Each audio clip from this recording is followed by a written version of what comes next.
ದಕ್ಷಿಣ ಕನ್ನಡ ಜಿಲ್ಲೆಯ ಬೆಳ್ತಂಗಡಿ ಮತ್ತು ಕಡಬ ತಾಲೂಕಿನ ಹಲವೆಡೆ ಮಿಡತೆ ಹಾವಳಿ ಕಂಡುಬಂದಿದ್ದು ಇದೀಗ ಕರಾವಳಿಯಾದ್ಯಂತ ಮಿಡತೆ ಹಾವಳಿಯ ಆತಂಕ ಎದುರಾಗಿದೆ.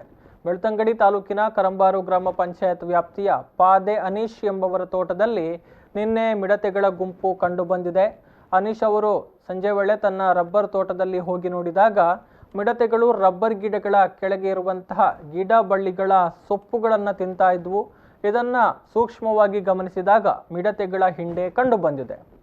ಇನ್ನು ಕಡಬ ತಾಲೂಕಿನ ನೂಜಿಬಾಳ್ತಿಲ ಗ್ರಾಮ ಪಂಚಾಯತ್ ವ್ಯಾಪ್ತಿಯಲ್ಲಿ ಮಿಡತೆ ಹಾವಳಿ ಬಗ್ಗೆ ಕೂಡ ಮಾಹಿತಿಗಳು ಲಭಿಸ್ತಾ ಇದೆ. ನೂಜಿಬಾಳ್ತಿಲ ಗ್ರಾಮ ಪಂಚಾಯತ್ ವ್ಯಾಪ್ತಿಯ ರಿಂಜಿಲಾಡಿಯ ವಿಶ್ವನಾಥ ಎಂಬವರ ತೋಟದಲ್ಲಿ ಮಿಡತೆಗಳ ಗುಂಪು ಕಂಡುಬಂದಿದೆ.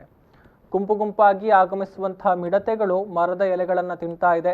ಸಾಮಾನ್ಯವಾಗಿ ಸಾಯಂಕಾಲ ಸಮಯದಲ್ಲಿ ಹೆಚ್ಚಾಗಿ ಈ ಮಿಡತೆಗಳ ಗುಂಪು ಕಾಣಸಿಗ್ತಾ ಇದೆ. ಈಗಾಗಲೇ ಎಲ್ಲ ಕಡೆಯಲ್ಲೂ ಕೂಡ ಮಿಡತೆಗಳ ಹಾವಳಿಯಿಂದ ತತ್ತರಿಸ್ತಾ ಇರುವಾಗ ಜಿಲ್ಲೆಯಲ್ಲೂ ಕೂಡ ಮಿಡತೆಗಳು ಕಂಡು ಬಂದಿರುವಂತಹ ವಿಚಾರ ಕೃಷಿಕರು ಚಿಂತೆಗೀಡಾಗುವಂತೆ ಮಾಡಿದೆ.